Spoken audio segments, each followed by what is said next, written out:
अस्सलाम वालेकुम व्यूअर्स, मैं हूं शाकिर सोलंकी। व्यूअर्स, पीटीआई ने फॉरेन फंडिंग केस में एफआईए की तहकीकात रुकवाने और पीटीआई रहनुमाओं के खिलाफ गिरफ्तारियां और उनके खिलाफ जो कार्रवाइयां चल रही हैं ये रुकवाने के लिए इस्लामाबाद हाई कोर्ट से फिर से रुजू कर लिया है। असद उमर की जानिब से इस्लामाबाद हाई कोर्ट में पिटीशन दायर की गई है फैसल चौधरी एडवोकेट के ज़रिए, और उसमें अदालत से इस्तदा की गई है कि एफआईए को रोका जाए कि फ़ॉरेन फंडिंग केस की तहकीकात न करे, क्योंकि पीटीआई का मौक़िफ़ ये है, मानना ये है, जो दरख्वास्त में पिटीशन में दायर की गई है उसमें कहा गया है कि एफआईए के पास अख्तियार ही नहीं है कि वो फ़ॉरेन फंडिंग केस की इंक्वायरी करे। ये अख्तियार जो है इलेक्शन कमीशन का है। ये पीटीआई ये मान चुकी है कि इलेक्शन कमीशन तो कर सकता है, लेकिन ये एफआईए नहीं कर सकता। एफआईए ने आजकल पीटीआई रहनुमाओं की गिरफ्तारियां शुरू की हैं। दो तीन रहनुमा गिरफ्तार हो चुके हैं। अहम रहनुमा हैं ये पीटीआई के, और बानी मेंबर जिसको आप कहें, बानी मेंबर हैं हामिद जमान लाहौर से गिरफ़्तार हुए हैं, और सेनेटर जो इस्लामाबाद से नियाज़ी साहब हुए हैं गिरफ़्तार, सैफुल्लाह नियाज़ी, उनको भी उठा लिया गया था। इसी तरह तारिक हैं एक कराची में, उनके ख़िलाफ़ जो है छापा मारा गया है। और इसके अलावा जो मुशीर सेहत रहे हैं आमिर कियानी, और पार्टी के पीटीआई के मरकज़ी सेक्रेटरी जनरल भी रहे हैं, पिंडी से ताल्लुक़ है उनका। इनके दौर में, आमिर कियानी के दौर में मेगा करप्शन जिसको आप कहें, हेल्थ की जो मेडिसिन महंगी हुई थी, 100 रुपये वाली चीज़ 400-500 रुपये में हो गई थी, ये आमिर कियानी का कारस्तानी थी, कारनामा था। तो आमिर कियानी के घर पर भी छापे की रिपोर्ट्स आई हैं कि रिपोर्ट हुआ है कि उनके घर पर भी एफआईए ने छापा मारा है। तो पीटीआई के इमरान खान के जो करीबी साथी हैं उनके गिर्द घेरा तंग होने लगा है एफआईए का। तो पीटीआई इस पर यानी चीख उठी है कि जी एफआईए कार्रवाइयाँ कर रहा है, और सियासी बुनियादों पर। पिटीशन में कहा गया है कि एक तो एफआईए के पास अख्तियार नहीं है कि फ़ॉरेन फंडिंग केस की तहकीकात करे, दूसरा एफआईए सियासी बुनियादों पर ये कार्रवाइयाँ कर रहा है। तो एफआईए को एक तो तहकीकात से भी रोका जाए, और पार्टी रहनुमाओं, पीटीआई के रहनुमाओं के ख़िलाफ़ कार्रवाइयों से भी रोका जाए, गिरफ्तारियों से, छापों से भी रोका जाए कि एफआईए छापे न मारे। ये जस्टिस आमिर फ़ारूक हैं इस्लामाबाद हाई कोर्ट के, उन्होंने टेकअप कर ली है दरख्वास्त और समाअत के लिए मुकर्रर कर दी है। कल पीर को इस पर समाअत होगी, और अब ज़ाहिर है पीटीआई के पास अदालतों के अलावा कोई चारा नहीं है। इस वक्त पीटीआई ने जो अपना ये बोया हुआ काट रही है ना फसल, पीटीआई इमरान खान अपना बोया हुआ 3.5 साल, पौने 4 साल में जो उन्होंने फसल बोई वही फसल काट रहे हैं। तो जो बीज बोया था वही फसल काट रहे हैं। अब अपोजिशन उस वक़्त की जो थी, अभी जो हुकूमत में हैं जमातें, इनके ख़िलाफ़ जो कार्रवाइयाँ इंतकामी इमरान खान ने की, वो माजी के सारे रिकॉर्ड तकरीबन तोड़ दिए हैं। नून लीग ने अपने दौर में, पीपल्स पार्टी ने माजी में एक दूसरे के ख़िलाफ़ कार्रवाइयाँ की हैं, लेकिन अब कुछ दोनों जमातें सुधर गई हैं। मीसा के जमहूरियत के बाद पीपल्स पार्टी ने कम अज़ कम इस पर अमल दरामद तकरीबन किया।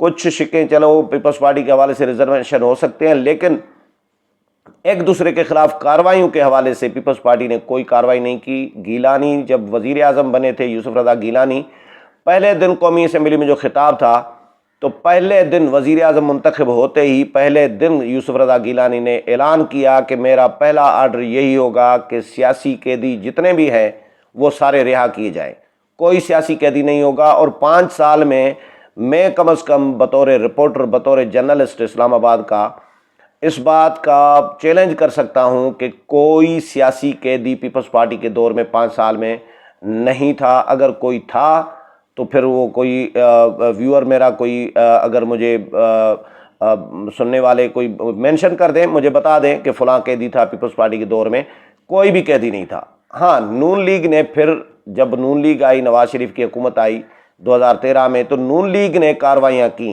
हामिद रज़ा और हामिद सईद काज़मी वज़ीर मज़हबी उमूर थे उस वक़्त, उनको जेल में डाला गया।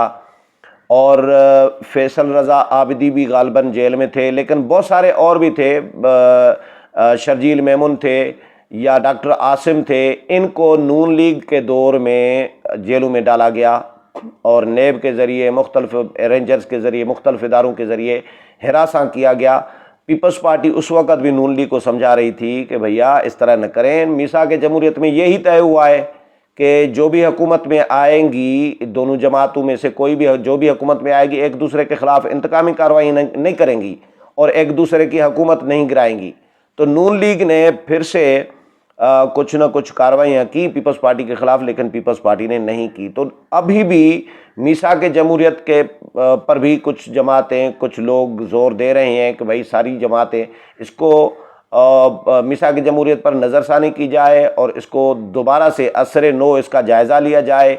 बाकी जमातें जो हैं, PTI समेत जितनी भी जमातें हैं, इनको भी मीसाक जमहूरियत में शामिल किया जाए ताकि कम अज़ कम मुल्क के साथ इस तरह खिलवाड़ न करें, एक दूसरे के ख़िलाफ़ इंतकामी कार्रवाइयाँ करके टाइम ज़ाया न करें, वक्त ज़ाया न करें, अपनी तवानाइयाँ ज़ाया न करें, मुल्क के लिए कोई मिलकर भला करें। एक जमात कोई भी मुल्क के मसाइल हल नहीं कर सकती, ये सारे लोग मानते हैं। पीपल्स पार्टी भी, नून लीग भी, PTI भी, सारे ये कहते हैं कि भाई एक जमात अकेले, कोई भी जमात हो, मसाइल हल नहीं कर सकती, सबको मिलकर इस मुल्क के मसाइल हल करने होंगे। तभी जिस तरह अभी सारी जमात इकट्ठे हुई हैं, इस वक्त हुकूमत ने आते ही मुश्किल फ़ैसले ज़रूर किए हैं, लेकिन अभी वो मुश्किल फ़ैसले रिवर्स होने लगे हैं। जो डॉलर जिस तरह ऊपर जा रहा था तेज़ी के साथ, अब डॉलर रुक गया है, बल्कि डॉलर नीचे आने लगा है। पेट्रोल प्राइसेस ऊपर जा रही थी तेज़ी के साथ, अब वो भी नीचे आने लगी हैं।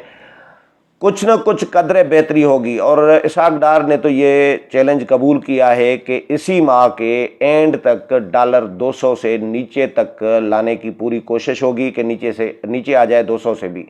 तो हुकूमत ने चैलेंज समझ के हुकूमत मौजूदा सियासी जमातों ने हुकूमत का ले ली, इक़्तिदार में आए, लेकिन इन्होंने भी ज़ाहिर है जो इमरान खान के ख़िलाफ़ कार्रवाइयाँ की जा रही हैं वो सिर्फ माजी की बुनियाद पर नहीं की जा रही कि माजी में इमरान खान ने कोई करप्शन का केस एक भी नहीं खोला इमरान खान के ख़िलाफ़। इमरान खान जो कुछ कर रहे हैं इस वक्त, अभी वो केसेस इमरान खान के ख़िलाफ़ बन रहे हैं। माजी का कोई मालम जुब्बा का केस इमरान खान के ख़िलाफ़ नहीं खुला, न BRT का केस इमरान खान और उनके साथियों के ख़िलाफ़ अभी कोई हुआ है, और न हेलीकॉप्टर केस हुआ है, न कोई चीनी आटा, ये जो स्कैंडल आए थे, मेडिसन स्कैंडल या रिंग रोड स्कैंडल, जितने भी मेगा स्कैंडल्स थे इमरान खान के दौर में करप्शन के, उनमें कोई भी केस इमरान खान के ख़िलाफ़ या उनके साथी के ख़िलाफ़ अभी तक नहीं हुआ।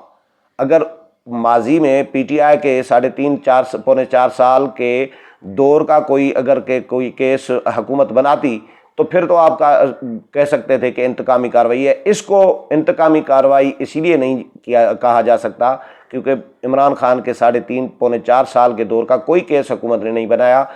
इस वक्त इमरान खान जो ब्लेंडर पे ब्लेंडर मारे जा रहे हैं, जो कुछ वो अपना जो बोल रहे होते हैं, जिस तरह धमकियां दे रहे हैं जजेस को, खातून जज को धमकियां, गालम गलोच, शर्म करो खातून को, जज को, वो भी अगर ये कहें कि शर्म करो ज़ेबा चौधरी साहबा, तो ये शर्म करो क्या होता है?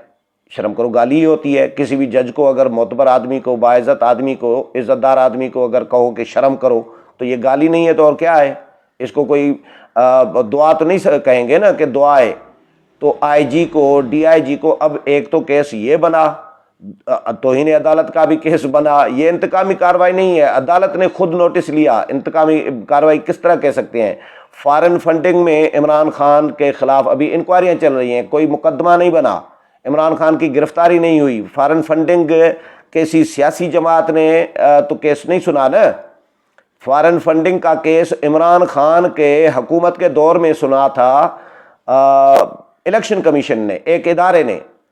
तो अगर इलेक्शन कमीशन ने गलत फैसला किया है, फॉरेन फंडिंग के हवाले से गलत रिपोर्ट दी है, तो फिर सुप्रीम कोर्ट मौजूद है, हाई कोर्ट मौजूद है। अदालतें तो वैसे भी अदालतों पे के हवाले से एक परसेप्शन है, एक तसर है कि अदालतें इमरान खान को सपोर्ट कर रही हैं, अदालतें इमरान खान को रिलीफ देने के लिए बैठी हुई हैं। मखसूस मुअज़्ज़िज़ जजेस साहिबान हैं जो इमरान खान को रिलीफ दे रहे होते हैं, उनके लिए कहा जाता है कि ये PTI के हामी हैं। ये मार्केट में तसर है, ये आम तसर है।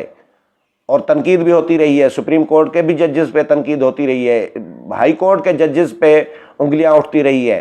तो अदालतें मौजूद है। अगर पीटीआई के ख़िलाफ़ फॉरेन फंडिंग का केस गलत केस तो बना नहीं, अभी गलत रिपोर्ट है या गलत इंक्वायरी हुई है, अभी सुप्रीम कोर्ट हाई कोर्ट के साथ रुजू किया गया है कि जी FIA को रोका जाए, ये गलत इंक्वायरी हो रही है। भाई FIA को अख्तियार है, हुकूमत अगर जिसको भी अख्तियार दे, कोई कमेटी बनाए, कमेटी इंक्वायरी कर सकती है, पार्लिमानी कमेटी इंक्वायरी कर सकती है। FIA एक इदारा है और इन्वेस्टिगेटिव एजेंसी है।